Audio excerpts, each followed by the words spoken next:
جب ہمارا ایسٹ پاکستان علیحدہ ہوا تو انڈیا خود یہ کام اکیلے نہیں کر سکتا تھا. اس کو سوویت یونین نے اس وقت اتنا کچھ دیا اور اتنی مدد کی, اور ساری سیٹلائٹ, اس وقت سیٹلائٹ انٹیلیجنس بڑے چند ایک ملکوں کے پاس تھی.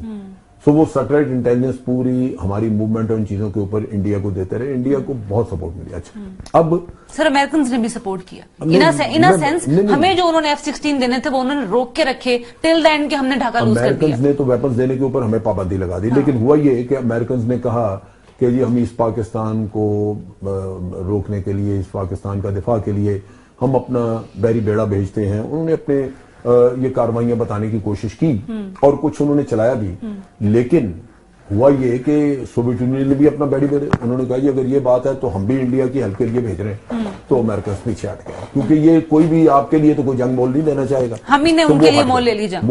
وہ ہٹ گیا پیچھے.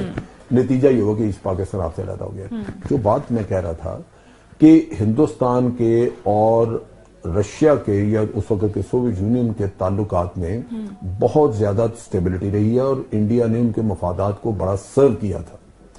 سو مچ سو کہ جب پوری دنیا اکٹھی ہو کے سوویت یونین کے خلاف افغانستان سے لڑ رہی تھی, انڈیا نے اس وقت بھی ساتھ دیا سوویت یونین کا, امریکہ کا نہیں دیا. گو کہ سوویت یونین ہار گیا, لیکن انڈیا ڈپلومیٹیکلی ہر لحاظ سے ان کو سپورٹ کرتا رہا, اور سوویت بلاک کے ہمیشہ یہ قریب رہے, عراق کے قریب رہے, ایجپٹ کے قریب رہے.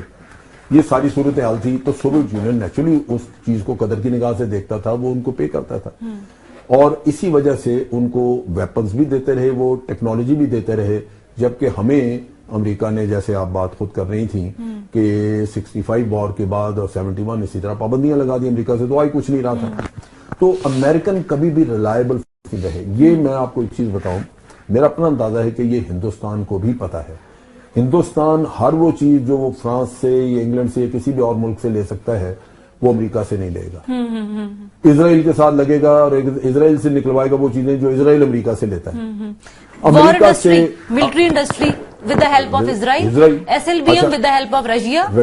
اچھا, صرف امریکہ سے وہ چیز لیں گے جو دنیا میں اور کہیں اور کسی جگہ سے مل نہیں سکتی, کیونکہ یہ ان کو بھی پتا ہے کہ امریکہ بہت ریلائبل پارٹنر نہیں ہے. یہ کسی وقت بھی آپ کے اوپر پابندیاں لگا سکتے ہیں, کسی وقت بھی آپ کو کوئی, جیسے ہم کہتے ہیں اسٹارٹ ڈریگنگ دیئر فیٹ. بالکل بالکل ٹھیک. سر یہ بات طے ہو گئی کہ اس بجٹ کے انکریمنٹ نے ہمیں ہی نہیں اس خطے کو بھی انسٹیبلٹی پہ لا کے کھڑا کیا.